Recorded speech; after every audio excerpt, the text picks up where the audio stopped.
All right, man. So, EZ Elpee. Yes. So, first and foremost, thank you very much for doing this for me, man. Oh no, this is dope.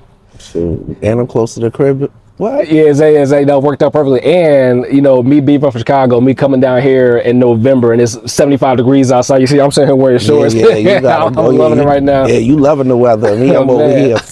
It's a little nippy. It's a little nippy. But I left Chicago, what was it, Tuesday night, Wednesday morning. It was 40 degrees outside. You know, see your breath. It snowed the week before. For real? Yeah. Like snow. Oh man, I got there at the right time then. Oh yeah, you did, yeah. The day I was there was lovely. Yeah. Man, so for you, born and raised in New York, right? Born in Charlottesville, Virginia. Okay. Raised in New York. Okay. Yeah, raised in New York. All right, what borough? The Bronx. Okay. Soundview section of the Bronx. Okay. So with that being said, then hip hop was kind of like in your destiny. But hip hop was outside my door, downstairs at the park. Yeah. The basketball park. Yeah. Yeah, like I was on my terrace growing up. I was on my terrace, and they was having jams in the park. Like, and I could see it from my terrace. Then I'd be like, ask my mom and pops, can I go downstairs? They'd be like, no. Yeah, no, because the thing about being from New York, I always tell people it's like if you're a Muslim going back to Mecca. That's how it is if you're a hip hop head going to New York. And then for people who are born in New York, I feel like it's in your veins. Yeah, poppers. Yeah, it runs through the veins. You can't kick it. Yeah. No, definitely at that time, like music was different. Yeah. Yeah, you felt it. Like you felt it. Like I used to when I used to get outside, Jazzy J used to come through the block in his 98 and big ass 15-inch woofers in his car, loud speaker going crazy. I was like, oh man, this is what it is when you get money. Wow. I gotta get some money. Yeah. Yeah. 98 at that time. The 98, man, that was the car. Man, because I feel like so many people just hip hop wise have come from the Bronx. So Yeah, you think so? Well, I mean, if you come about going back in the day. Yeah, back, yeah. Well, yeah. Yeah. I guess so. I mean, because you said from Soundview, right? So who all was from Soundview? Peter Guns. Yep. Well, Peter Guns really from Vice Avenue, but still, you still put him with the Soundview. Peter Guns, Lord Tariq. If you understand, on my block was the Boogie Boys. Okay. Rudy from the Boogie Boys, the Fly Girl Yeah. record. Yeah, they was from my block. DJ Lightning Lance, Cool Clyde. I mean, and it just goes, it keeps going. I mean, of course, you know, if you go over there, Forest, and you got Fat Joe, you got Showbiz, you got Lord Finesse. You go to, I think Patterson, is it Patterson? Patterson would be AG. Okay. And I mean, you know, and then it just goes. Then up the block, Ultramagnetic was from Webster, but then Kool Keith used to live down the block from Lincoln Hospital. And this is building by Lincoln Hospital up the ways. He used to stay in the building over there. So I mean, like, you know, it's funny because it's like coming up, you didn't know how close everybody was. It was like, you know, like it wasn't that hard to get to anybody. You know, it's a little bit more difficult now because everybody travels, but then, you know, everybody pretty much sat in the same spot unless they had a show. So back then it was almost when you started producing, it was almost like you could like walk outside your door and bump into 15 different rappers within like one block almost. I ain't gonna say that because I ain't gonna say that. Well, Pun was down the block from me. Yeah, he was in Castle Hill. I mean, you know, there's certain people you could bump into, but like I ended up taking a different approach. I did some Bronx artists. Really only Pun, Peter Guns, Tariq, but the record didn't make the album. But like I knew them from mixtapes. Okay. Yeah, cause you know, Lord Tariq, I got a friend Brian Wynn had brought Tariq to my house. He was like, yo, Tariq rap, yo, he pretty nice. And Triple C was another big DJ at that time. So when I used to make mixtapes, so that's when, see, the mixtape thing is what kind of brought it all together and brought it home. Like, it's weird, like, and then from there, then it went from that into producing. Okay. And so What was it like back in the day in the Bronx? Like, I know you hear the stories about how crazy the South Bronx was in the 80s. They'll rob you for your Cortez on the bridge. Yeah, I mean, yeah, they'll rob you for your British Walkers. You'll get robbed. You know what I'm saying? Basically, you will get robbed. Yeah, you'll get got. It depends on, you know, how you moving, but you know, you will get got if you're not moving correctly. You know, and sometimes, all right, so sometimes we got this bridge that separates my side, which is Story Boynton, and it goes to the other side, which is Elder Avenue, and that's where like my junior high school was across the bridge, but my whatever the 4 through 7, that grade, that was across the bridge too. So we used to like, so it's the bridge you go over, but the bridge overlays the highway, right? Sometimes we just used to cross the highway. Yeah, because like sometimes you got to cross the highway to duck out on what's on that bridge. Yeah. So you want to deal with the highway cars and yeah, sometimes we do the highway. Yeah. And, I mean, then they get killed, but yeah, no, that was I-87. Yeah. No, that was Bruckner Boulevard. Okay. Bruckner Boulevard, and then the overpass is an overpass by JH Junior High School 123, and the school I'm talking about is PS 152. Okay. You know what I'm saying? So those are on that side of the bridge. And then if you want to get on the train, if you can either take the dollar cab on Story Avenue, and I'll take you to Simpson Street or Hunts Point, or you go over that bridge and then you go to Elder Avenue or Marson. What's it, when you look at back in the day, who do you think had maybe like the tougher reputation? You think it was the Bronx, or maybe it was like certain parts of Brooklyn? Yeah, Brooklyn was hard. The Bronx could be pretty rough depending on where you're going. You can't go, you know, like I have friends that went to, you know, Webster Avenue, and Webster Avenue was the non-law posse. They get it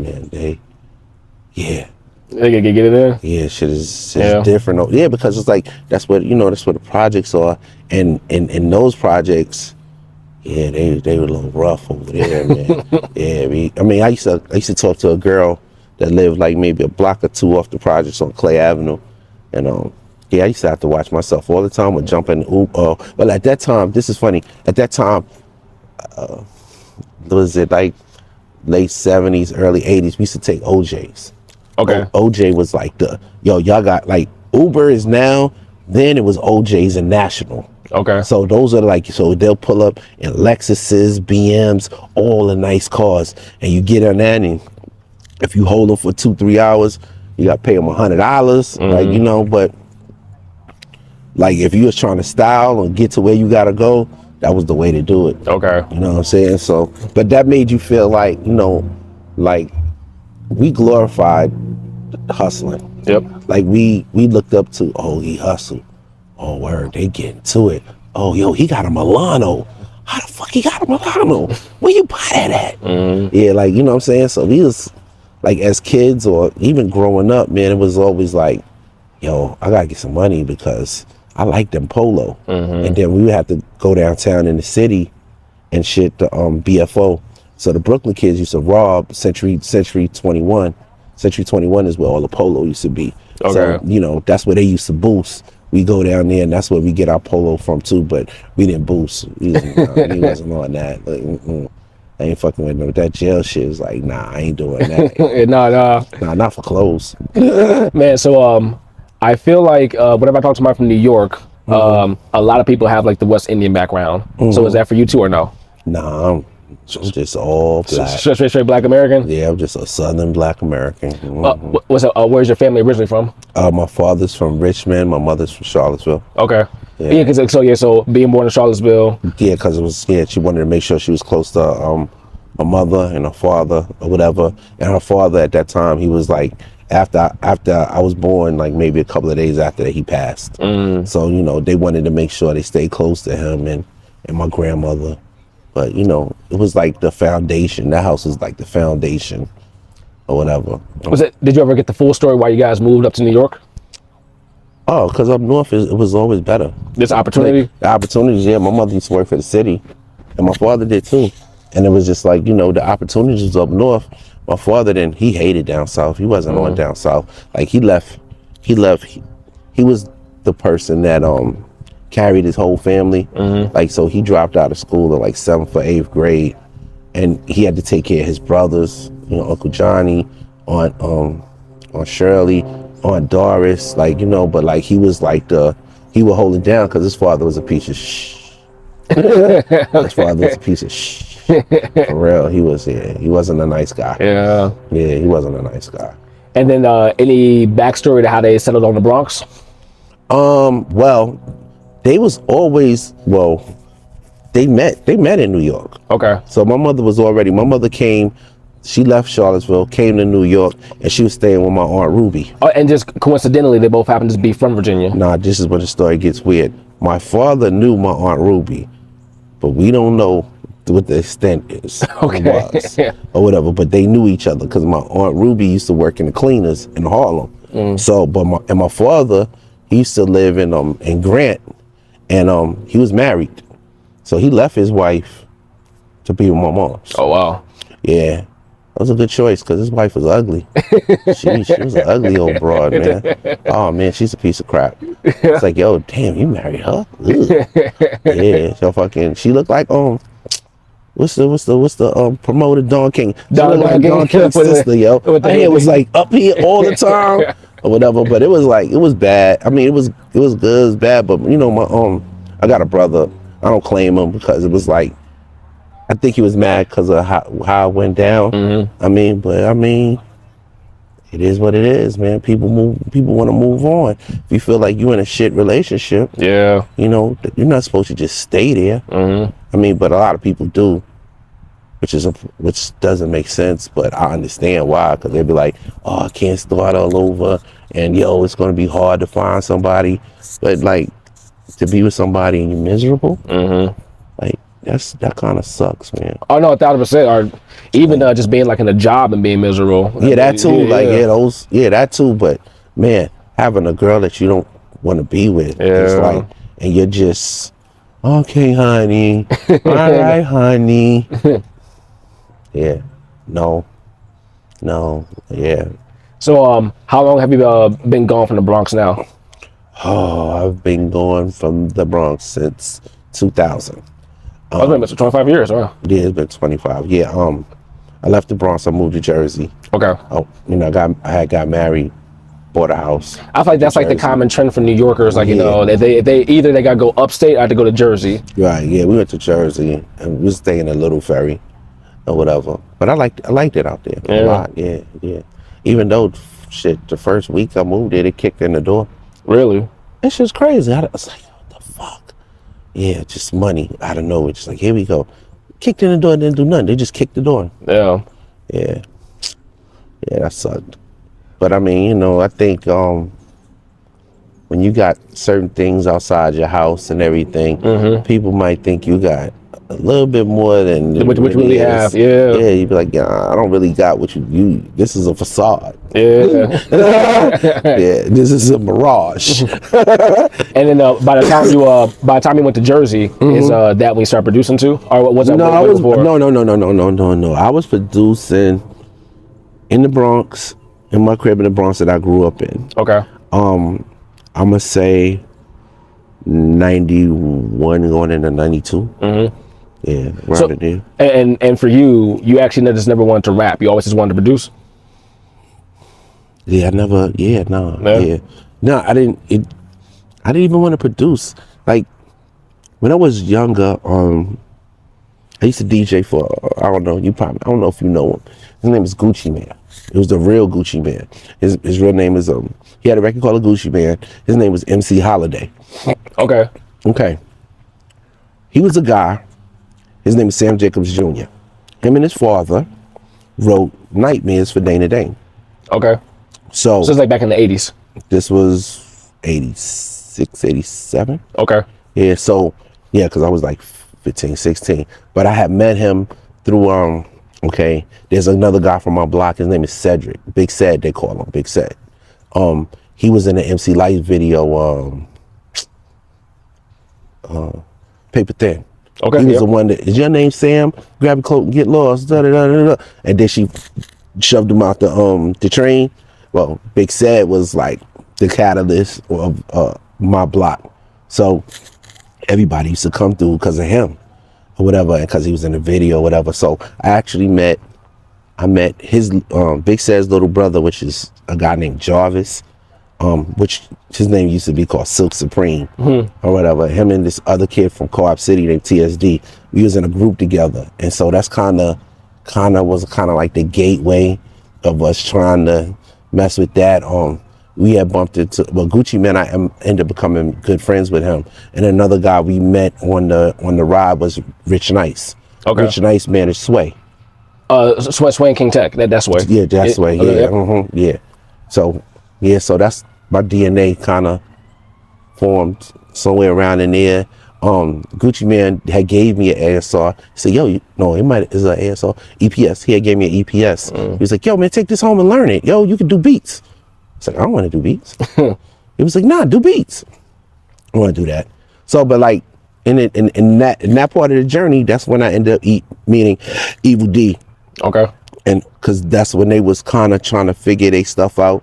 So and now that's early 90s. That was late 80s. Okay. That was kind of late 80s, but that was before they got the deal with working Duck Down. Duck Down, yeah. Yeah, Duck Down, or what's that? It was a label with the yellow. It's a yellow label with a little man on it. Yeah, Duck Down. No, really, Duck Down is the subsidiary. Really? It's really Nervous Records. Okay, weren't they on Priority too? But that's down the line. Oh, okay, yeah. That was down the line. It was Nervous Records. The first album came out on Nervous Records. Okay. Or whatever. So they got the deal there, and then after that, they did like an album. They did an album there, and then that's when they went over to Priority after that. Did the Duck Down thing. Okay. Man, so back in the day, you were part of Puff Daddy's Hit Squad, right? Yes. All right, so the Hit Squad was you, Stevie J, Nasheem, D-Dot, Von Lawrence. Then it was me. The last to come along was me and Buck Wild. Buck Wild's on the Hit Squad? Yeah, I didn't know that. Yeah. Me and Buck came in at the same time. I didn't know Buck Wild produced for Puffy. Yeah. He did Whoa. I didn't know that. You know he did Whoa? I didn't know that. Oh man, big record, man. Oh no, of course, yeah, big record. Really big record. All right, so I've always been curious of how this works. So how does it actually work when you're, I guess, a member of the in-house production team? Is it like having like a salary job? You get paid every 2 weeks. You get paid per beat. Beat by beat. Yeah, beat per beat. Whatever you kill, you eat. Yeah. So like who's ever labeled as Puffy, he comes and say, "Hey, I need a beat for this artist." We would just go to the studio, hang out, and when the artists come in, like, "Yo, man, I need some shit." A word. All right, let me play you some shit. Let me see if we can figure some shit out. We just used to just cut the records in the B room. Okay. Yeah. So like, let's say you produce for Shyne. Shyne comes in, and then Shyne's like, "Hey man, I kind of want a song that fits this." No, he didn't have no say so there. He had no say so there. That he's on that record because I gave a beat tape to Bobby Springsteen. Bobby Springsteen gave the fucking beats to Puff. Okay. Puff heard that damn Shyne beat, which the Shyne beat actually was Lil Kim's beat first. Really? Yeah, she didn't like. It just didn't work. Okay. Like I played it for her. I don't know if she was into it or not. And I thought it was perfect for her. And to be specific, you mean the beat Bad Boys? Yeah. Yeah. Yeah, definitely.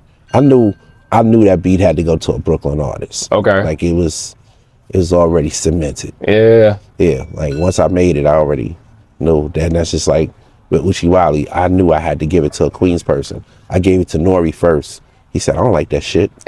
All right, cool. I went right over there with Nas and Jungle and Horse and Wiz, and I played it in there, and it was like, yo. All right, so let me get this straight. So Lil Kim passed on the Bad Boys beat from Shyne, and then Noreaga passed on the Uchi Wally beat from Nas. And then Cypher Sound, he had all of those on his beat tape, and he was just mad because he was at Raucous. I was like, he's like, "I need beats."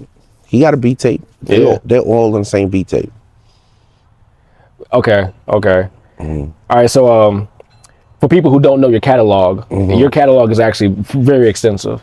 Everybody from Noreaga, Royal Flush, right, Shyne, Right. Capone-N-Noreaga. Correct. Who else am I missing? Oh, it's a lot. Nature. Yeah. Prodigy. Yeah, Mobb yeah, Deep. Prodigy. Yep. Yeah, like the Queens. Queens is my foundation. Okay. Like, you know, like after I did the Biggie record, yeah, the Queens ended up being the foundation. It's because of Flush. And then which Biggie record? I did Get Money. Yes, G Mafia. Yeah, G Mafia. Yeah. Yeah. And was that so? What do you think was your first big break as far as like getting like your name known and say, hey, you know that record Get Money, you know that I produced by EZ Elpee, or like, you know, what record do you think kind of got like the ball like really rolling? It was Get Money. Get Money. Yeah, it was like, yeah, definitely Get Money. I had a hit record. It was, well, we didn't. Well, I don't know. When we was working on the record, Big was like, oh, this is gonna be an album joint. I said, nah.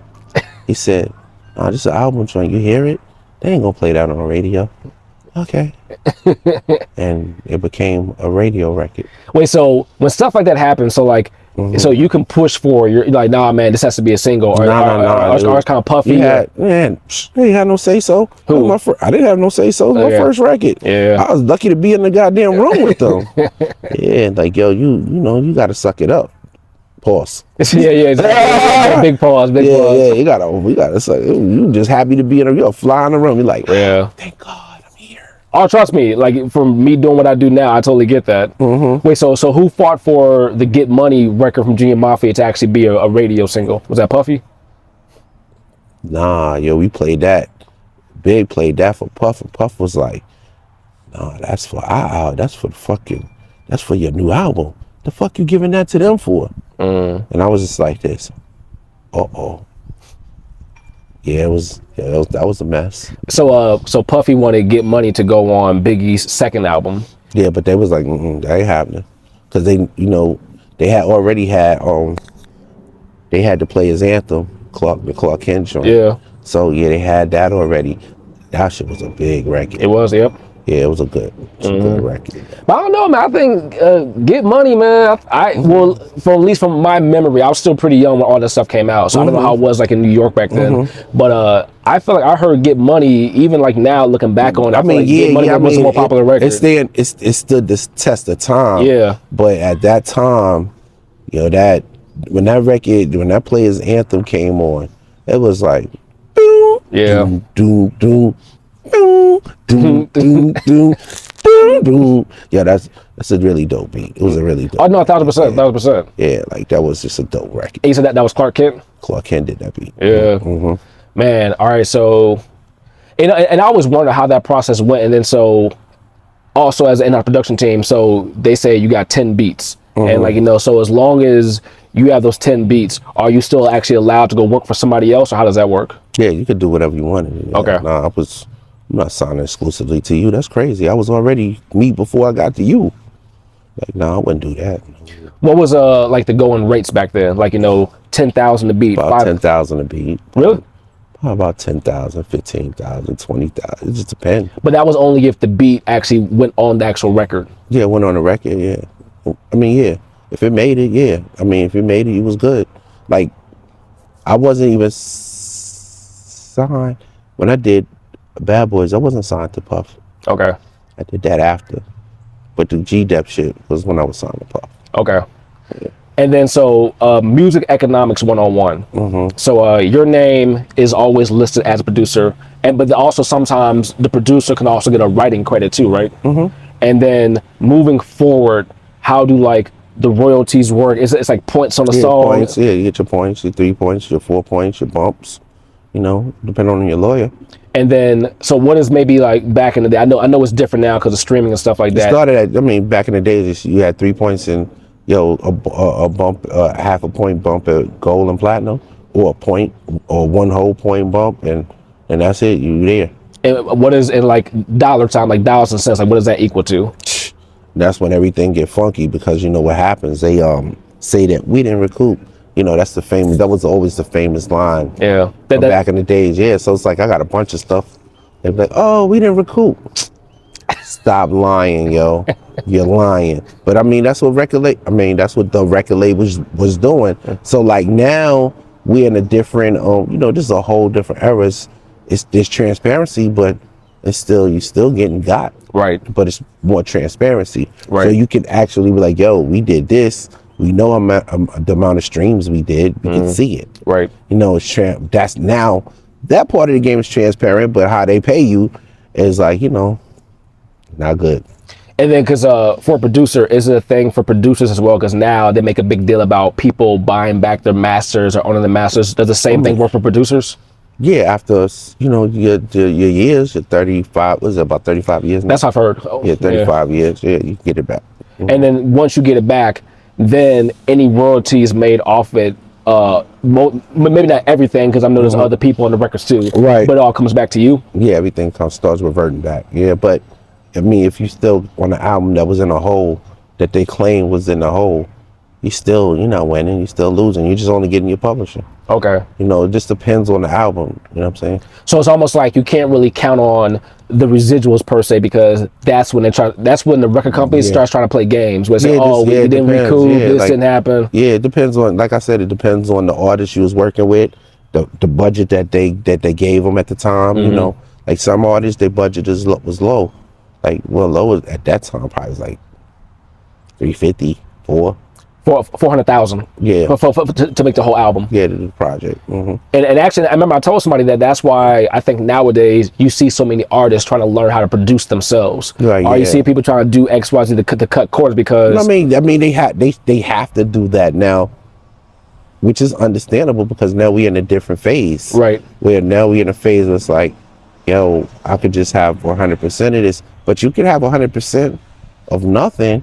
Yeah. Or you can have 20% of something. Right. So it's like, okay, you're doing it yourself, and I'm not mad at anybody to do it yourself. It's just, yo, you should make sure, you know, you're doing sure you're doing yourself justice, just to yourself. You shouldn't just do it because, I just want to get all the money. No, you should do it because what I'm putting out is the shit. Like, you understand what I'm saying? So like, what's wrong with having a couple other people come in, and even if you go, let's do collabos. Like, I need my name on it. Let's just do a collabo, and you know what I mean? Like, collabos is accepted. It's not rejected. It's kind of dope because it's like, yo, you got to this part of the beat, and then you got stuck, and somebody else come in, yo, I hear something. What you hear? And then now you done chefed up another meal, or a better meal. Like, the meal was okay, it just had salt and pepper, but then they came through with some paprika, some accent and shit, some adobe, you know what I mean? So you get different then. Was there anybody back in the day, or maybe not even a person, but a company where like, no, I don't like dealing with them, because every time I deal with them, it's always some BS, me trying to get paid and this and that? You can do that, but then it starts turning to your love for the music. Yeah. Like, if you got love for the music, sometimes it's worth going through the bullshit. Like, that's how I feel. Like, you know, it just depends on how you feel about them and how they feel about you, and how y'all feel about each other with what y'all putting together. Like, cause it's like y'all putting together magic. Like, you don't fuck magic up if it's right. If it's right, it's right. Man, so one of the records that I found out that you produced that I've always loved was Bloody Money. I was like, yo, you produced that too? Yeah, Bloody Money. Yeah, that was a dope record. I did the beat in my crib. I had a friend that had put me up on the Rocky album. He was like, yo, man, if you see this album, you better get it. This record got some stuff on it. I got that Rocky album. Here go that piano. I think I don't know if I did the drums first. Yeah, I did the drums first because I always wanted to do In Peace of I like In Peace of President, but I just didn't want to loop it like everybody else do it. You know what I'm saying? So I wanted to do it a little bit different. So I did that first. I did the drums first, and then I used to just take my records and play them with the beat and see what goes with the drums. And that loop came on. I was like, I got something.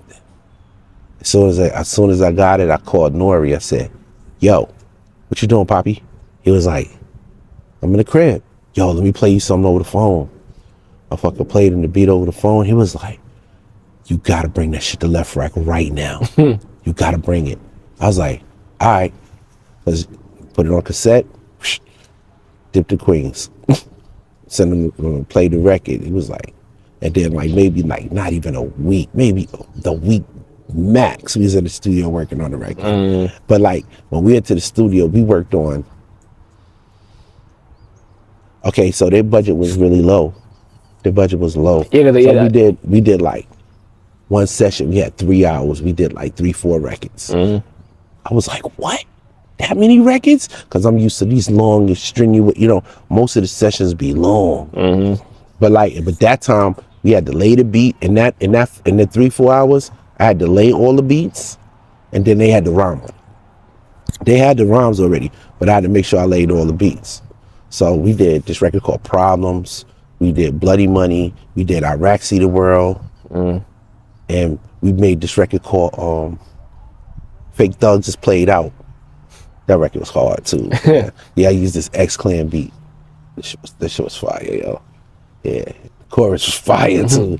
Yeah, that shit was fire. Well, no, it's like you said, man, because you had some good records from Artists for Queens, because you produced the actual title record, HNIC, for Prodigy, right? Right, yeah. And then you also produced for Mobb Deep as well.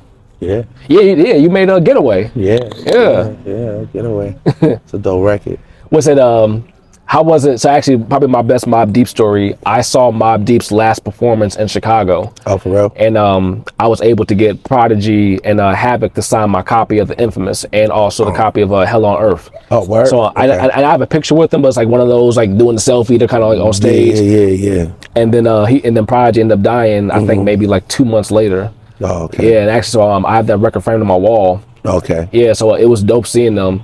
And I'm sure you probably have seen some of the performances back in the day, but I just remember hearing Eye for an Eye, and I felt like the hairs like raising up on my arms, like it was so crazy seeing it. And then fast forward 2023 or 22, the New York State of Mind tour came to Chicago. So Wu-Tang and Nas and Busta. Yeah. And out of all the records they could perform, I'm just not expecting this. Nas comes on stage and does his verse from Eye for an Eye. Oh, yeah. And then Rake One comes on stage and does his verse for Eye for an Eye. Oh, wow. And so I got the exact same feeling that I got when I saw Prodigy perform his verse 5 years, or how many years earlier. Yeah. Like insane. Yeah. I mean, man, Mobb Deep, man. They was like I was working with Capone-N-Noreaga. I said, man, I hope this is gonna lead me to Mobb Deep one day. One day, I was like, but this is my Mobb Deep. Yeah. Capone-N-Noreaga. I was like, they showed love. They showed a lot of love. And like they took me in like his family. Yeah, they took me in like his family. Definitely. But I mean, being with the Mob, I mean, well, me and Prodigy was cool. Like real cool. He was real cool. Yeah, he was cool. Like me and Havoc, I didn't see Havoc as much as Prodigy. I used to see Prodigy more than Havoc. Like Havoc maybe being passing or whatever. Like because Prodigy started the Getaway record. Yep. You know, he picked the beat. Okay. You know what I'm saying? Hav did the chorus and all that other stuff, but Prodigy killed it. Yeah, because it was like we was doing HNIC. We had did a bunch of records on HNIC too. The only one that made it was the HNIC. You know, but we had this other record, fucking we was playing clearly.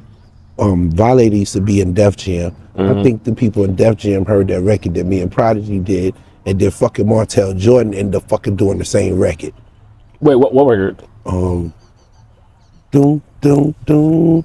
You was made for each other. Claudia Barry. It's a Claudia Barry sample. Okay. You was made for each other. Well, if you find it online, it's called Thug Love. Gun Love. It's called Gun Love. Okay. And shit, then we put fucking Slick Rick on it, saying the chorus, don't hurt me again. Don't hurt me again.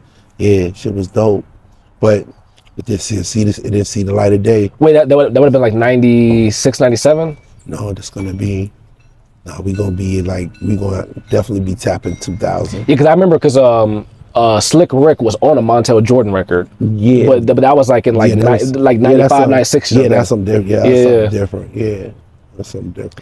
Wait, so so what happens when it's stuff like that where you have a record and for whatever reason doesn't make the album? Sample clearance, they just didn't think it would fit. Like it just kind of goes in the stash. Goes in the trash. Yeah, so they don't keep it at all. No, it did nothing. Like unless you get lucky and did records like for like Nas, and Nas had all these other albums where he had the lost tapes. Yeah, and now things go on there. If they end up doing that, you might see some daylight, but the possibilities of that, come on. Yes, that's few far and in between. And then when that happens, is it kind of like all for nothing? Because at that point, if the record doesn't make the cut, then you don't get paid. Right. That's just like I did this record, Thug Calm Down. You ever heard Thug Calm Down? Thug, no. Okay, it's Nori, Tragedy, Nas. Tragedy Gaddafi. Yeah, Tragedy Gaddafi. All right, and then E Money Bags had got on the record. Okay. So that's when everything got a little different. Okay. Yeah, but the name of the record's called Thugs Calm Down. Nas did the chorus. He did the Evelyn Champagne Ken chorus. Thugs calm down. Yeah. Music make these thugs calm down. Like one of my favorite records. Went to the shit can. Really? Do you still have like a file of it or anything? It's out. You can find it. Oh, so it's like so nowadays. Actually, I guess probably like the cool thing about technology nowadays. You got somebody's gonna dig it out. Somebody's gonna dig it out and they put it on YouTube. So a lot of the records that didn't make it, if anybody caught a whiff of it, they hit YouTube already. Yeah. Do you have was it a thing where sometimes you had a record, you're like, I know this is a hit, and then the label's like, nah, or like, we can't get the sample clear, or whoever the sample is from, they want too much money, so we can't use it. Yeah, that happens. Yeah, that happened. On Royal Flush, the first record we did was called Rotten Apple. I used a Dave Grusin sample. Now, Dave Grusin cleared for Biggie when I don't want to live no more. I see death knocking out my front door. Everyday struggle. Actually, that's like one of my favorite Biggie songs. Yeah, that's a dope record, right? Yeah. So I said, okay. I found the sound sample. I found something, and it's like, so I used the Nas chorus, the dwelling in the rotten apple. You get tackled. Da da da da da. This is a hassle, whatever. All right. So I used that chorus. Flush rhymed on it. We tried to clear it. It didn't clear. They put that out as a white label. Yeah, but the record's dope. Yeah. So it was like one of those vinyls that like went to DJs only type of thing. Matter of fact, Flush put that out earlier this year. He did a video to that record. Really? Yeah, and it's got about 40,000. Like last time I checked, was like 40,000 over 40,000 hits on it. Okay. Yeah, Matt Fingers did the video. So who connected with Royal Flush initially? That's crazy. All right, so yeah, that's a story. So, okay, so I was running with Digging in the Crates. That's kind of the heart of how everything really started. Cause I was with Finesse and I was with Buck. I used to be with them every day. And that connection came from you being from the Bronx? No, that connection came from me and Buck being best friends, and then Finesse ended up being, friends with Buck, and then like we just end up being with each other. I just can't explain how things happen. Like, it just happened because, at that time, Lord Finesse lived in on 11th Avenue and 56th Street. Okay. I was like, yo, you got a crib down here? Oh man, I know you paying money for this. Yeah. Like, yeah, but this was early 90s. I was like, but like, so I was a fan of Finesse before I met him. He used to do the DMC battles over there on 42nd Street. So he did one of the DMC some battles, and I was like, yo, this nigga's dope on the turntables. He's doping in his DJ. And I was like, but then he started rhyming. I'm like, yo, you can rhyme and you can DJ. and produce. But nah, he wasn't producing then. Okay. And then he picked up producing and was like, this guy right here is incredible. Yeah, because he made Suicidal Thoughts, right, for Biggie. Yeah, he made Suicidal Thoughts, but the record that had me blown was the Scooby-Doo shit he did on the Trespass, knocking niggas off, knocking niggas out with a Big L. Yeah, no, that's on Yes You May. I was in the studio for that. Yeah, that was Yes You May. that was hard too. I'm pretty sure. No. This record I'm talking about is on the Trespass album soundtrack. But I know he has a song where he's like with Big L, he's like knocking niggas off, knocking niggas out. Cause I could hear Big L's when I cruise to the duck, I rhyme so. Yeah, I can find a version for you. But so it's I don't know if Lord Finesse made the beat, but Lord Finesse definitely rhymes on it. Oh yeah, he probably rhymed on it. But this particular record, it was a Lord Finesse beat. He used the Lou Donaldson drums, and it was like the Scooby Doo shit, boom, boom, boom. Like, but I was like, yo, that shit is dope. So he had already did, and he had already did big shit. He had did it, but nobody heard it. Like, it was a tape that was floating around. It was a cassette with all these Biggie records, but the album didn't come out. It was like a tape floating. We went to Virginia Beach. We was hanging out July 4th on Virginia Beach, and that's when the tape kind of just came up out of nowhere. But I lost the tape, man. Wait. Did Lord Finesse, did he also make that beat with Biggie and Sadat X? Come on, motherfuckers, come on. Yeah. That was. Yeah. I always tell people, like, if you could go back in time and like reconstruct the album, in my opinion, if you were somehow able to put "Come On" on "Ready to Die" and then "Dreams of fucking R&B," if you could put that on the original "Ready to Die," right, and also if you could put maybe I'm forgetting one record, but like just adding those two records alone, I mean, like that album would have been insane. The albums, I mean, it was insane. It was dark. Yeah, it was insane. But the cleanest record was the Juicy record. Yeah, and it was like it's almost like it didn't fit on the album, but you had to have something radio play. So I mean, but when he did the remix, it was like it's over. He's gone. Yeah, the One More Chance. Yeah. The One More Chance, the original version, album cut. But that remix, oh my! But that the Bard sample, yeah. First thing first, I pop up all the honeys. Wait, so I know how crazy, as even me looking back as a kid, I just remember how crazy that music was in Chicago back in the day. But to me, it's a difference. Like, I'll give you an example. I went to the Sean Price Memorial Show in 2023. Shout out to Bernadette Price for keeping his legacy alive, and also shout out to her music. But I had a chance in 2023. The lineup was Black Moon, Smith and Wesson, Royal Flush was there. Oh yes, Method Man came through. Okay. And then just like the people who you see in the crowd who aren't performing that night. Torre was there. I think was 30 Express there. I think 30 Express was there. Okay. But I remember I told somebody, I was like, it's one thing to see Smith and Wesson perform Soundboy Burial in some other city. It's something else to see them perform that shit in New York City. And I just felt like, and then to see Black Moon do Who Got the Props right after that, and just seeing the energy, how that shit was. They definitely had a wave.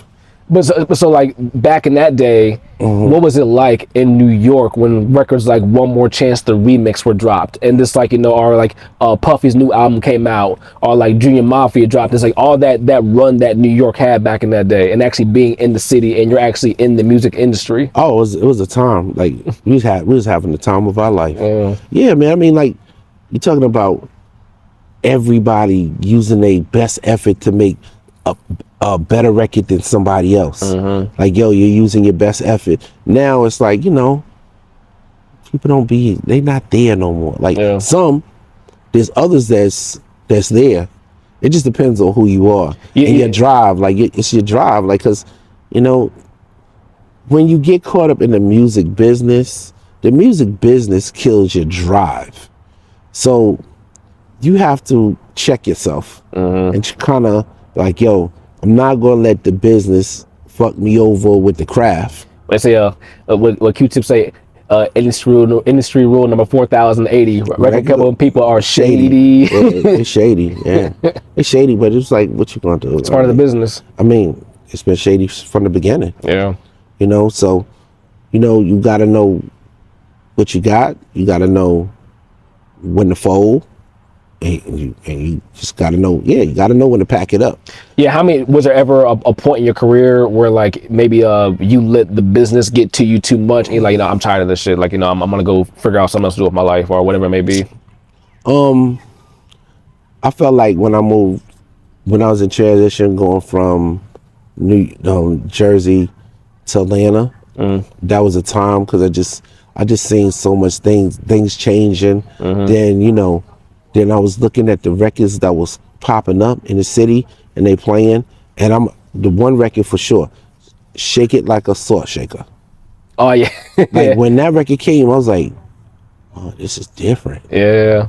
And then like my ex-wife, she was like, this record is crazy. I was like, oh.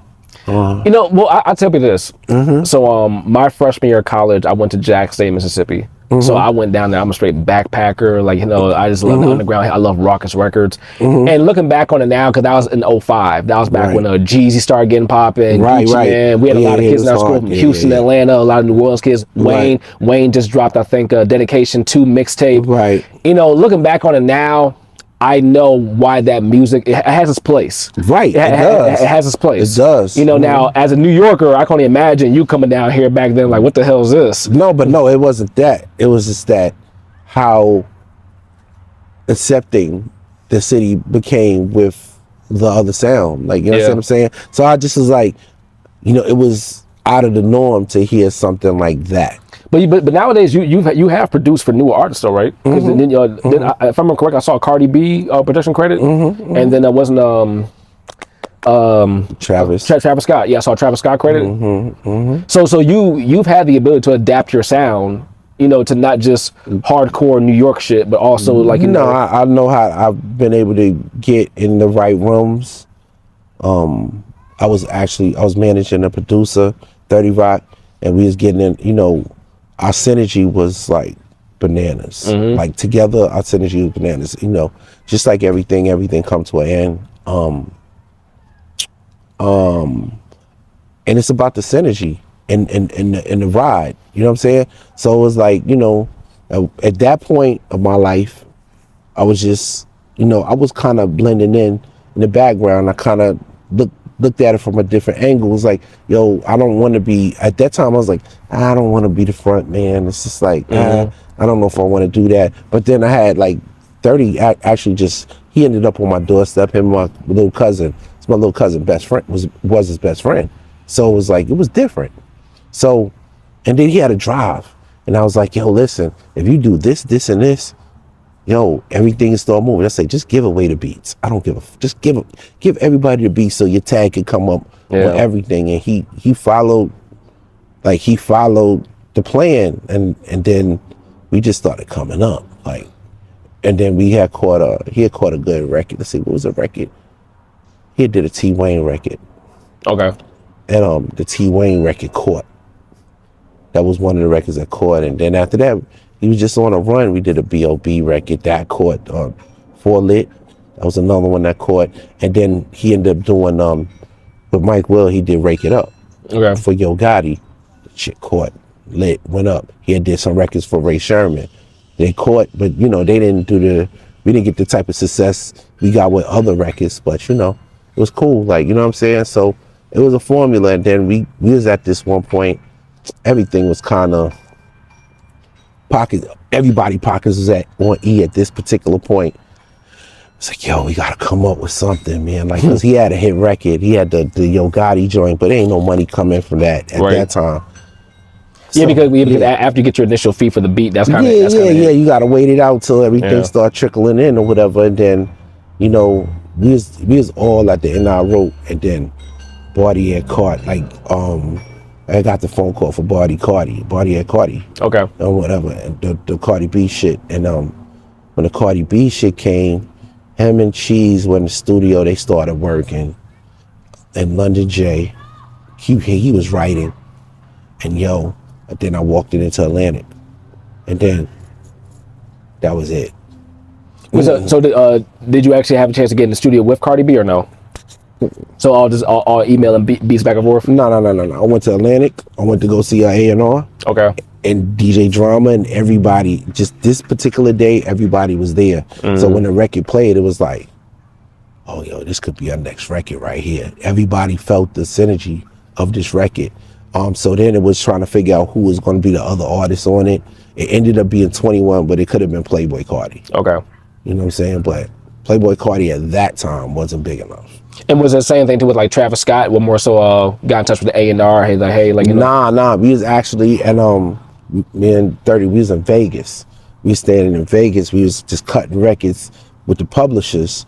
And then Travis Scott people came in. It's like, I need some shit for Travis. I was like, word.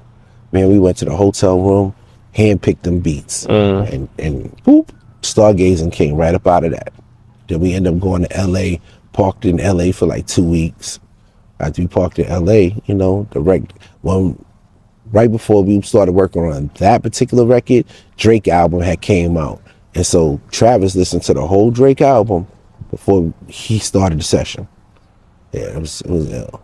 And then before you came down here, the whole New York run, like, you know, working with on Puffy's Hit Squad and all that stuff. When did that stuff kind of come to an end? Was like, all right, like, you know, my time at Bad Boy is probably going to be up soon, or like, you know, is it one of those things where you kind of see like the writing on the walls? The writing was all over the wall, and then it was just turning into Puff the artist as the biggest thing, and it was like, yeah, I ain't really, you know, I thought it was cool.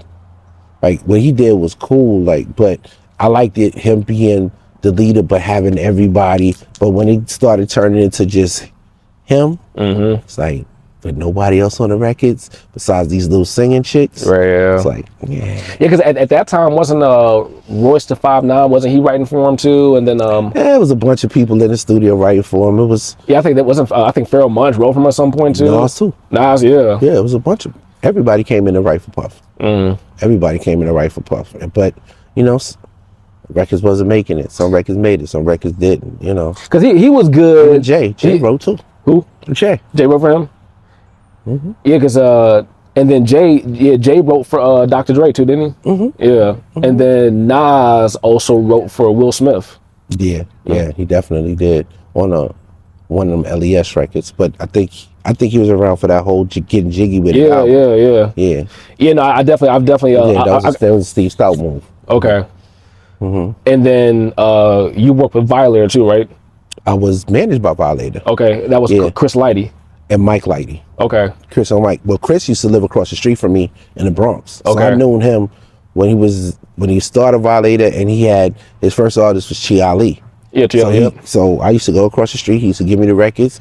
So he would give me his records. And then he used to be at Jive all the time. So I would go up there. He'd give me all the Jive records, all the KRS-One stuff, everything. I was like, so he was Chris was my growing up. It was this kid named Brian, Big B. Big B was Chris' cousin. So when Big B and his mother and them left, Chris Lighty took over their apartment. Okay. So that's how it turned into that.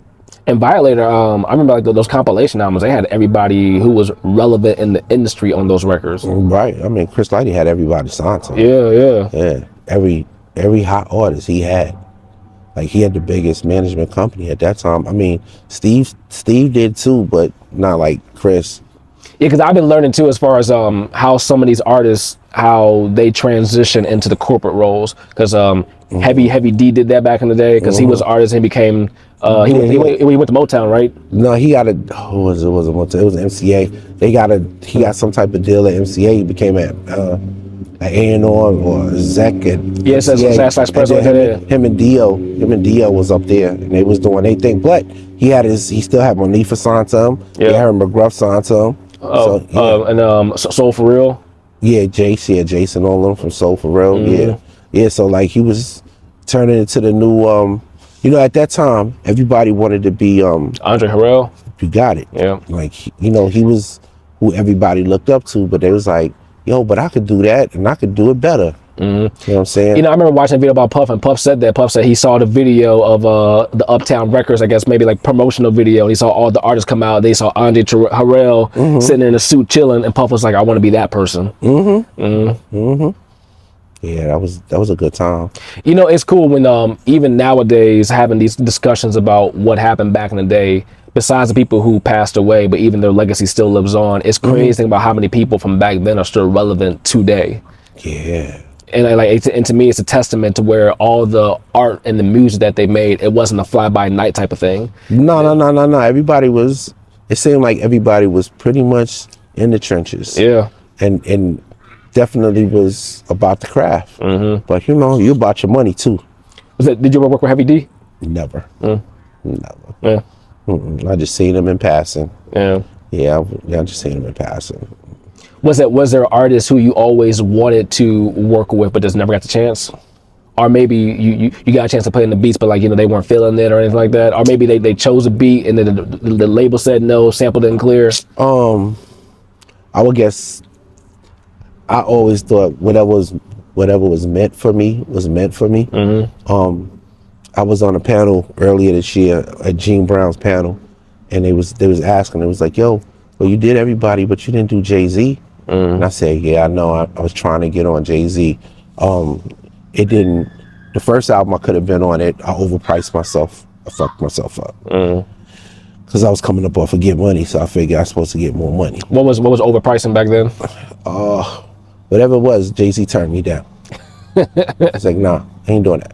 So yeah, because at that time they were all independent back then, right? Yeah, like they didn't have that much money. Whatever it is. Yeah, but I mean, like, maybe I'm thinking more of it than he was. Maybe, you know, he liked the beat, but maybe he just didn't want to do it. I don't know. Yeah, it's just one of them things. So we ended up doing another record on Clue album, right? And Clue got rid of my beat and put in his beat. I was like, put the exact same song. Yeah. The record was hard, but it was hard before that. Yeah. And then, you know, got caught up in the fluff. Like, you know, it happens, you know. So, I mean, it happened to me on Pun's album. I did Capital Punishment, the title cut, I did the title cut. Then they got to the end of the album, and I guess everybody's like, man, I don't know about that. Then they did another version. And I was like, yeah, and I don't know about that either. Like, I didn't really know about that. I'm like, yo, that wasn't better than mine. It wasn't better than mine to me. But it's all good. I mean, shit happens, man. Yeah, no, I think whether you're talking about music or sports or really anything in life, it's always like, oh, like, you know, this record could have been that record, yada yada. Or in sports, this athlete could have signed with this person. What could have been? Yeah, the could have. You know, or if you wouldn't known that this player was going to turn into who he turned into, would you like traded him back in the day? Right. I say even still, like, you know, looking back, hindsight's 2020. Like, you know, whatever money that you might have wanted for that Jay-Z placement, like, you know, being a reasonable doubt. Like, you know, if you say, oh, now you know about what would have been a classic. Oh, well, that's the case here. I'll give it to me for $5,000. Like, all right, here, take it. Yeah, but I mean, like, I just felt like, you know, I never worried about it. I was like, well, I didn't make it. I just didn't make it. Right. Okay. Whatever. And so anyway, I was on a panel, and it was like, yo, that was probably the one where it was like, nah. And then I said in there, it's like, well, I said to everybody, I said, well, if it's in the cards, it's in the cards. It wasn't in the cards for me. And then I ended up doing the Big L Jay-Z record. Oh yeah, wait. So wait, did you produce the '95 freestyle too? No, I did not. Okay. That was Mel Bone. You did a 7-minute freestyle. Yeah, and I did the 7-minute freestyle. Okay. And it was you know, everything is played. Me and Reggie Gordon, Mike Aron, and just put it together. So that happened at whose radio station? Stretch and Bobito. Okay. Yeah, because it was at Stretch and Bobito. Yeah, and they just put that 7-minute version on Big L's new album. Okay. Yeah, but we cleaned it up. Okay. Yeah, because I remember because when I heard the beat, I thought it was that Mudbone beat, but then you added the trumpets and the horns and stuff. And then it was like a break came in the beat. We added the trumpets and the horns and stuff. Yeah.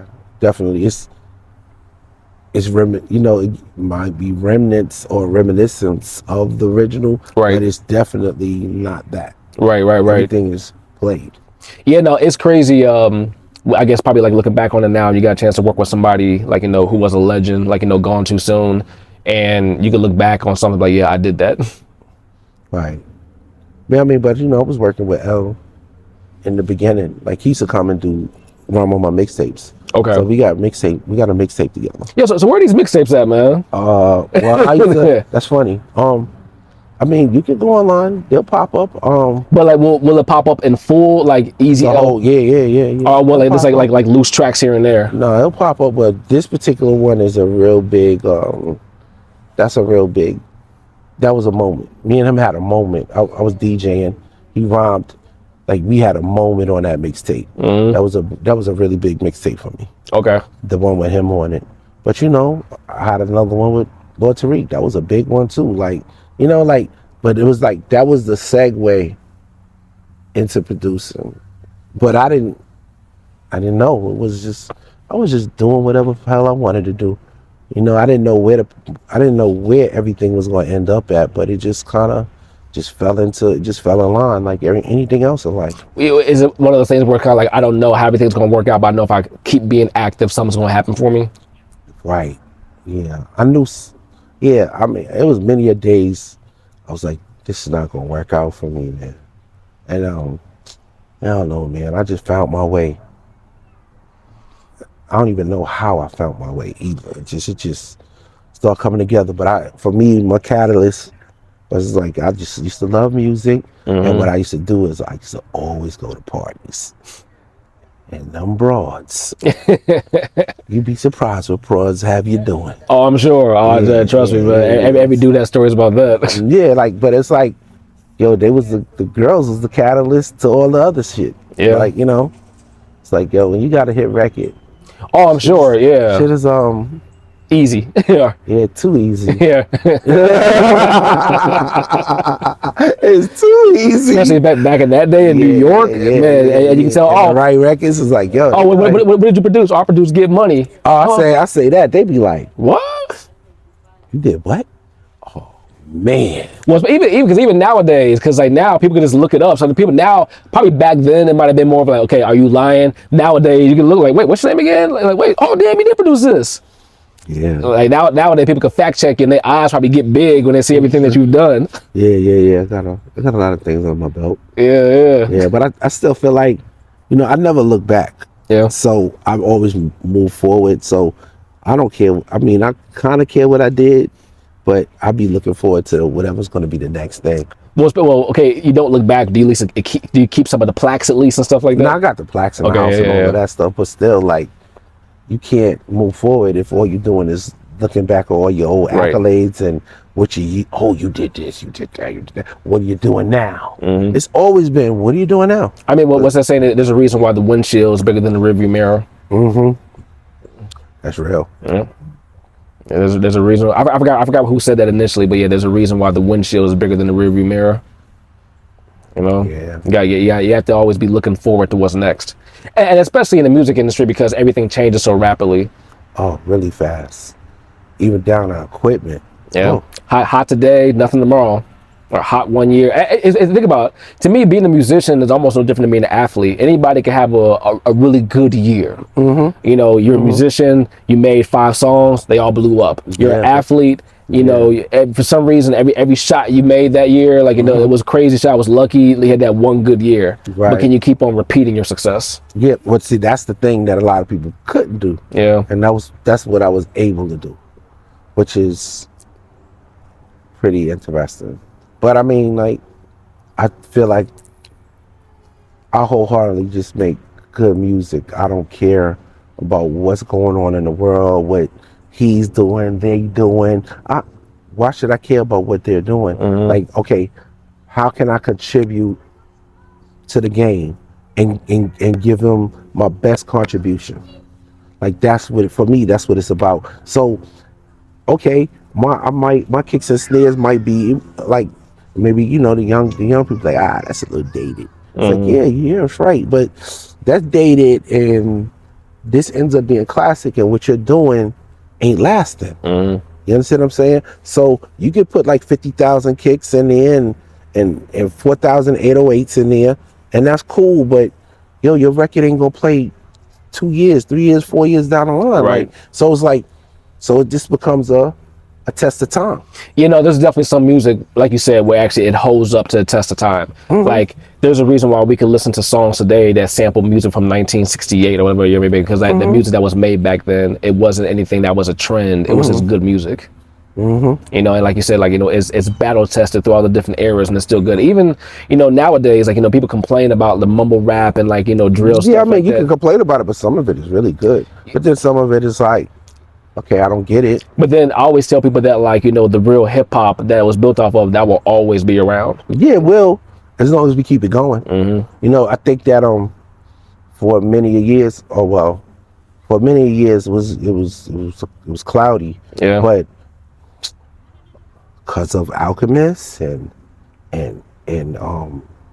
Westside Gun, Conway, Freddie Gibbs, a lot of Freddie people. Gibbs, Yeah. Benny the whole Griselda. Benny the Butcher, Sky Zoo, Sky Zoo. There's some people that kept pecking away. I don't care if y'all doing that. I'm doing this, and it works. Even Jigs, like when I go through his catalog, it's like, Yeah, John Jiggs. Yeah, John Jiggs. Yeah, John Jiggs. Definitely. Yeah. Like, yo, so we just got off a road trip, and we was playing. You know, he was playing all the music he likes. I'm like, all right, this music is, this is cool, but we gotta do something different, bro. Yeah. Like, you know what I'm saying? Like, cause I'm not one. You're not gonna stick me. You're not gonna stick me here, and I can't. I want to be able to be in every room. Like, and it was the music that we was listening to was just in one room. I'm like, nah, life is bigger than just this. You know what I'm saying? But I think that producers or people in general, they don't talk to the artists. Like, you know, usually artists have to find their way, and then they end up being their own A&R, and you know, they don't have anybody to tell them, yo, what you think they're doing wrong. And then when you do say it to them, they're ready to smack the shit out you, right? Yeah. So, cause they be like, you know, cause then it turns into an ego thing. But then, you know, like, I've been lucky, like a lot of the people I've been around, they hear me. Yeah, You I think know one what of the I'm biggest things that probably an artist has to do, be able to take feedback, Right. and just accept the feedback for what it is. Like, people aren't trying to hate on you. They actually, if you ask for my honest opinion, Right. don't be mad if they give it to you and don't agree with it. Right, exactly. So I mean, like, that's kind of where it's at. Like, I got another artist I work with. His name is Maui. Maui, this project that he just put out, Spook. He did this project pretty much his way. I was like, yo, you know, this is different, but yo, you got old fans. You might lose your old fans completely to gain whatever the new fans you're looking for. Right. And I totally understand it, but like, yo, it should still be. You shouldn't compromise your old base either. Right. You understand what I'm saying? So then I start looking at the analytics. I'm looking at the analytics. I'm like, yo, telling you, like, you need to find a fine line. Don't just go one-sided. But, you know, I mean, like, but he's starting to do shows and it's working out. It's just like, you know, my goal is to make sure I tell them how I feel. Like, you know what I'm saying?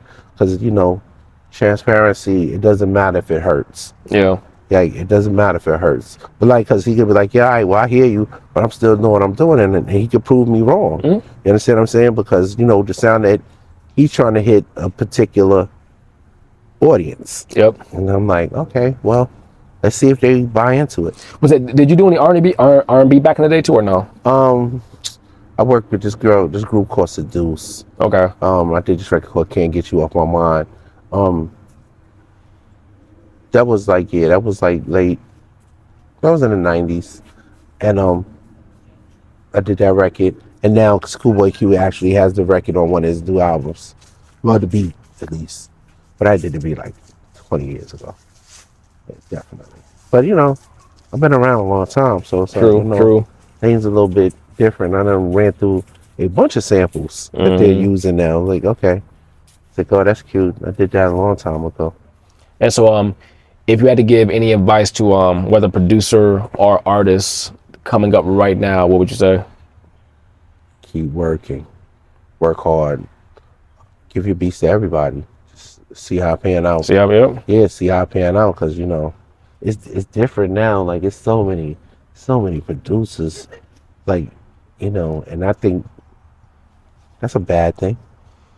Yeah, I always tell people to think about today's world, whether It's a producers bad or thing. rappers, is that you have a full 9-to-5 job now, and you can still make music on the side because of digital streaming. You can put stuff out, you know. So it's good because you do have artists. I know artists like that who make good music, you know. But because there's so much that floods the market, you have to fight hard to like get through the clutter and actually like, you know, sometimes get seen. And it's a lot of clutter. Yeah.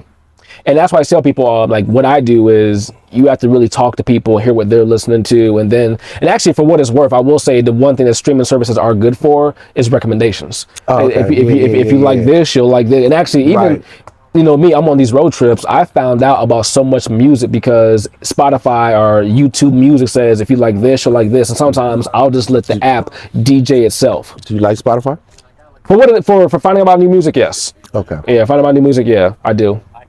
You know, because I will say that I have found out about certain records, and it'll be surprising me. Like, it'll be stuff that came out back like in the 90s. I'm like, yeah, how did I miss this? Oh, for real. Especially like back in that day, if you were on like some small label and like, you know, they didn't know about you, or like, you know, where or maybe the label went out of business. Yeah. You know, like especially or just like albums, or actually some really good songs, in my opinion, that would get buried from back in the day were songs that were on soundtracks.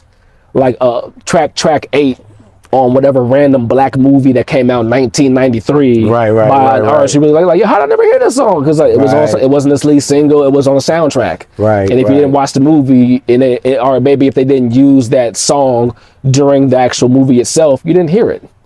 So it's been interesting finding out about certain artists. So I had no clue. And remember, I was still young in the 90s. I'm 38 now. So in the 90s, I was like, you know, 9, 10, 11 years old. You know, so I wasn't in the know per se, like maybe somebody like you, you know. So yeah. And I was all into it. And now it's be like, I discover artists, I'll be like, yo, you know, when I went to Chicago, Jay Hayes and Rufus Sims. Yep. They hard. Yep. I sat down. I was with Jay Hayes. Yeah, shout out to Jay Hayes. I was with Jay Hayes in Ill City. I was with Jay Hayes in Ill City. He was on Ill City was on that beat battle. Yeah, I know he was at the beat battle. I was just with him last week. Okay. Actually, I texted Jay Hayes the other day. Right. No, I tell people all the time, in Chicago we have some very talented rappers. Right. I've seen them. I met Castaway. Yeah, Castaway was great. I was just at his event just last week. Oh yeah, how was it? It was dope. Yeah, it was dope, man. He has a crazy story. So he had brain surgery. He has a crazy story about how he made it. Oh, I didn't know that. Yeah. He has a he probably had a hat on, but we look, he has a scar on his forehead, a scar on his head. No, he had brain surgery. We went in the studio, so no, we cut a record. He didn't have the hat on. I just didn't notice it. Yeah, Wise ain't the greatest. Nah, man, all those guys, man, all the people who you saw at that show, Fillmore Green, Jude Gilla, Rufus Sims, Jay Hayes, Panamera P, Castaway. Right, Panamera P, though too. Yeah, no, it's tons of people. Keep on going. AM Early Morning, I Am God. Oh yeah, AM, yeah. You know, we have very good artists who come out of Chicago and who make good music. Even same with the producers, you got Ill City, you got Backpack Beats. Yeah, that's my son. Yeah, who else? Omar Raps. Yeah, the Damo Do the Most. Before Lasers. You know, Before Lasers dope too. Yeah, Before Lasers. Yeah, nah, man. I'm gonna keep on. I'm probably gonna forget somebody. I'm gonna start naming people. No, but I mean, like I've met on this trip. I've met a lot of. But I've known Backpack since like 2016. He had a beat battle against Black Metaphor and lost, and then I heard the beat he was supposed to play that he didn't play. Okay. And I was like, oh, you definitely gotta have my number. And you should have played that beat. Yeah. Because you would have won. And then because Backpack, he has an album with UFO Thief. Yeah, definitely. Yeah, definitely. UFO Thief. Yep, that's the early. He did that project. That was before COVID, I think, or either it was even before that. Yeah, before COVID. Yeah, 2016, 17. Yeah, because I met them. We UFO did a show in New York. I actually flew out for that show, and it was me, Backpack, UFO Thief. We went to dinner with Fat Joe. That's when Fat Joe was. The whole terror squad there. He's still getting people. Yeah, Fat Joe was getting UFO Thief. Like, that was his artist. You know, I mean, I don't know if they together still or not.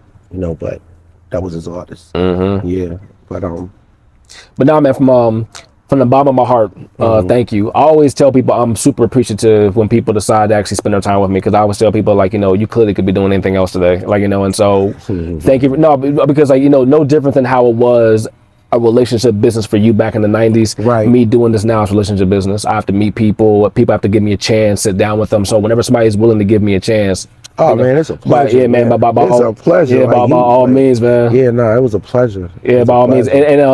And shout out to John Jiggs. Yeah, John Jiggs. Man, for put me in touch with you. Yeah, definitely. You know, and definitely. I was happy that I had as many of your records as I have. Yeah, you do got. Yeah, I had a lot. Quite a few. Yeah, I had a lot. I started digging because I was looking at your production credits. I was like literally going through my collection. Like, I got that. Yeah, I was surprised. Yeah, because you got a lot of records. You know, I'm sure you probably have a bunch, but if you ever come to Chicago one day, you're more than welcome to come by my house. You can see my collection. Yeah, you can come dig through. You might not want me in your house. You think it's like take them out? Can I take these? No. I know, but the records that you got, those are collector items. Like, Yeah, those are like 60, 70, 80, 100 a pop. Yeah, some of them, yeah. Yeah. Oh, yeah. Yeah. That Nori album, that's that's like $80. You know, it's crazy, man. I found that that Noreaga album. I found that at a record store in DC for the low too. They don't be knowing. I found it before COVID. Actually, but before COVID, prices were a lot better, like anything else. After COVID, some prices kind of skyrocketed for some of these hip hop records, even the used ones. But before, man, you were seeing some records in the stores $8, $6, maybe $14. The new ones, $20, $25, maybe $30 if it was a double vinyl. Right, double vinyl. Now, man, I've seen stuff brand new double vinyl, $50. I'm like, yo. Yes, it got different. Is it? Yeah. Climate's different. Even some of the used ones, like used record, $25. I was like, huh? So I'm lucky that I did get a big bulk of my collection before COVID. I mean, I still find good deals now. You still collecting? Yeah, I still buy stuff. I literally have, when I have my monthly budget, I have a portion laid out just for music. What? Yeah, because like so this is what I tell people, especially when it comes to the indie artists. An artist is a business. Right. So one of the main things, so even before I started doing these interviews, a lot of artists knew me in the indie world because I always buy their music. And anytime they had a show, I would show up, I would have the records, they would sign them for me. And I'll say, hey, if you got anything else, I'll buy something else from you. Wow. And so one of the main things, even now when I do the interviews, you know, like for instance, I interviewed Eddie Kane in New York last year. Oh, wow. And I was like, hey, like, what records of your catalog do you have, like copies of? So we came to interview, I bought some records.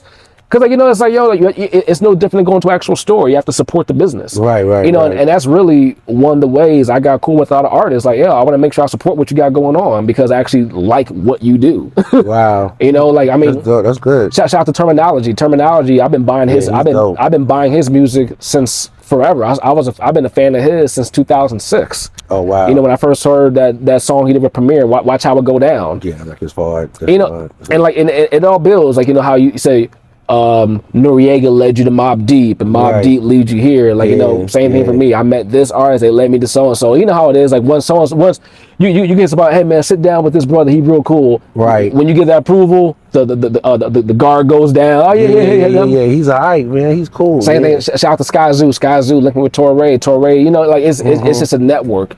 And then even when people don't know you, but no different than your producer credits, they can look you up and say, oh, he produced for so and so. And my word, oh, you interviewed Master Ace. Oh, you interviewed so and so. Okay, he must be. Master Ace was like, when I was coming up, he's like one of my favorites. Jeep ass nigga. Yeah, he was, Jeep ass. No, before Jeep ass nigga. Sitting on Chrome. I used to go to Coachella Records and sit with Starlight Gentry. That's her name, and she used to give me all of the Coachella records. Oh yeah, man. It was a little office right off of 68th Street and Broadway or whatever, in a nice building.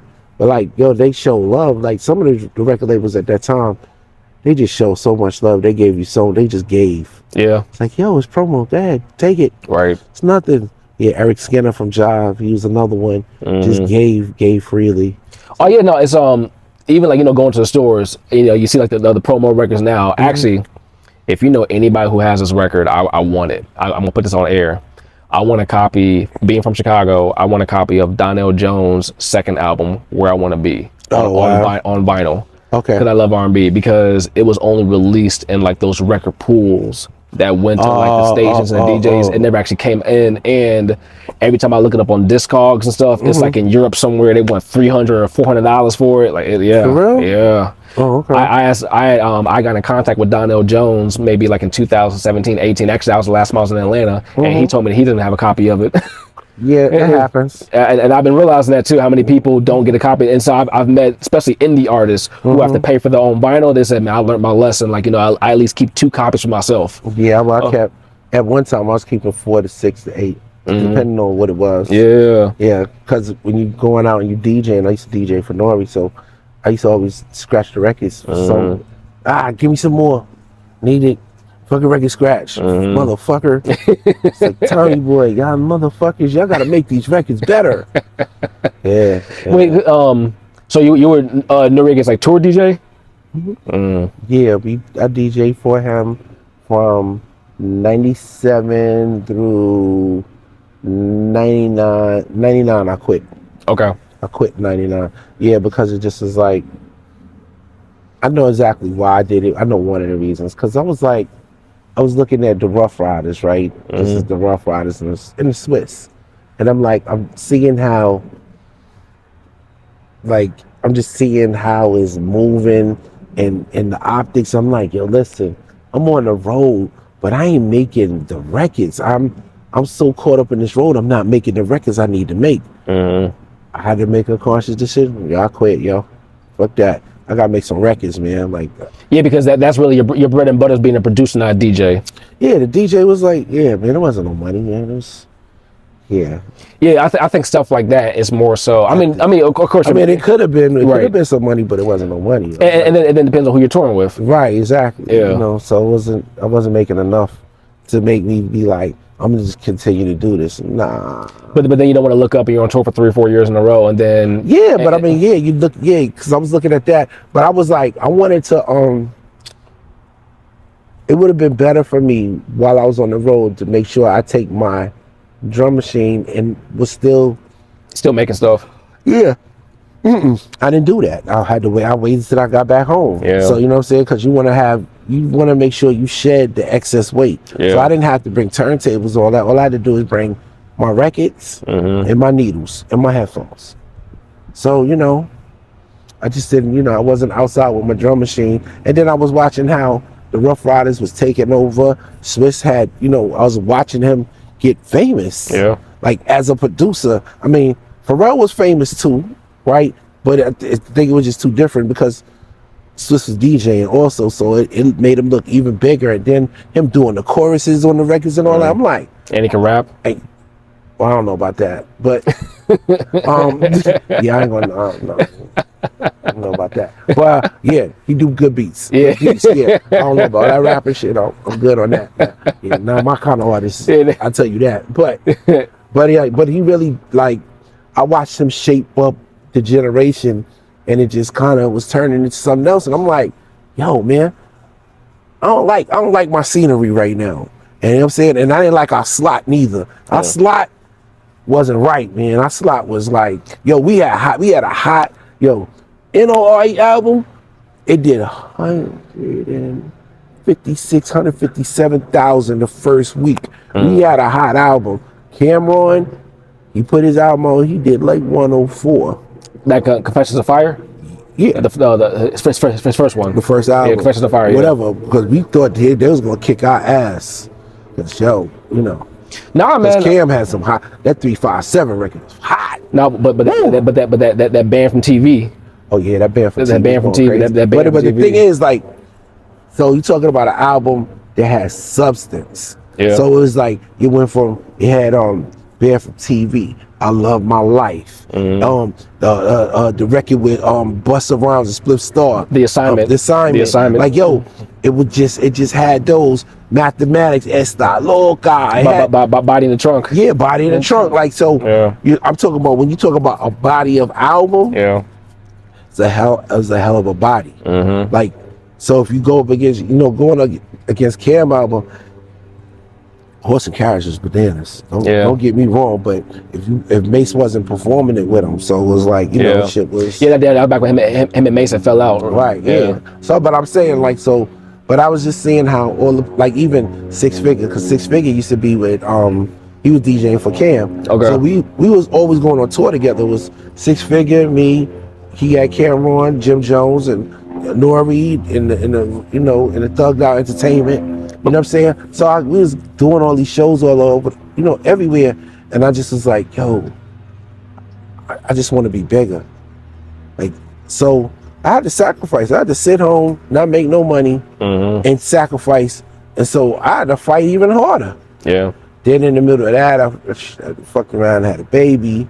No, 2 babies. Anyway, yeah, I had 2 babies. So my kids are like 2 weeks apart. Oh wow. Yeah. And then, you know, that was a mess. And now you're trying to fight back. Now I'm juggling. Yeah. Then I got, you know, one of the ladies became my wife. That's my son's mom's. And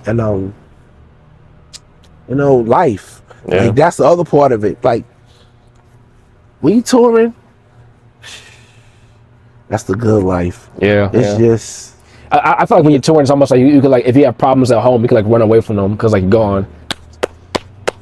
Especially back in the 90s, no cell phones for real, no internet, like Call Lewis and be like, yo, da, who's this bitch? Who? Huh? What are you talking about? Yo, I gotta get ready to go. I gotta go to the show. It's like, yo, you think you slick? I don't know what you're talking about. I don't know what you're talking about. You're crazy. Yeah, you're delirious. And then don't say it when y'all used to say that word. Yeah, you crazy. Yeah. Man, I get clocked. All I say is, yo, you crazy. Tell me I'm crazy. Yeah. Welcome to toxic. Was it toxicity? Toxicity. Yeah. Welcome. Yeah. You have arrived. Yeah. Especially if you had an East Coast chick back in that exactly. day. Yeah. Welcome. You in an abusive relationship now. Yeah, you got from Brooklyn somewhere or something like that. Yeah, it's just like, oh my God, yeah. And then, you know, then after, you know, you start getting older, and then you be like, yeah, you know what, yo, you cool. I really like you, but this ain't the move no more. I'm gonna have to do something different. Like, yo, you're gonna have to separate. Like, or, you know, they find somebody and they cheat on you. That's the ultimate, you know. Yeah, the life of a man. Life of a man, the things that men go through. It's like, you know, you ain't a man until you really go through all of that. Yeah, you gotta go through some stuff. Yeah, like, you know what I'm saying? That's life. Like, and that's what make you who you are today. Like, you know what I'm saying? And you get all these experiences, and, you know, and it kind of shapes you up when you become an older guy. Yeah. You know? That's and true. you know and then you understand your do's and don'ts. Like, yeah, I'm not doing that. No, I'm not moving you in.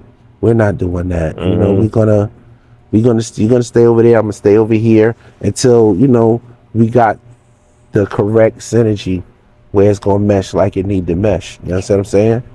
So, you know, it's different. Life is different. True. And you gotta protect your peace. That too. Like, you know, a lot of people. I know a lot of guys. They have to have a woman in the bed with them every night. Yeah, nah, I'm not there. Like, in the bed, starfish laid out. Yeah, like, yeah, man. It's like, yo, man, you do that, and it's like, you know, you gotta have somebody that's gonna work with you, not against you. That's the real bottom line. Yeah. So, man, but thank you again, man. All right. This been a good time, man. All right. And on camera, I'm gonna ask for recommendations. So if you know anybody who you can connect me with, hey, I'm down, man. I need to meet all the people I can. Oh, definitely. That's easy work. Yeah, that'll be greatly appreciated, man. I'll send you the G-Dub. That'll be amazing. I'll send you the G-Dub. Like, yo, he gonna do it. Yeah. I mean, we're working on a project anyway. Right. So that'll be we can put that together. Yeah. Oh yeah, definitely. That's easy work. Right, I mean, it's always something. Exactly. Yeah, it depends on whatever you want to get to. But I know quite a few people. Oh man.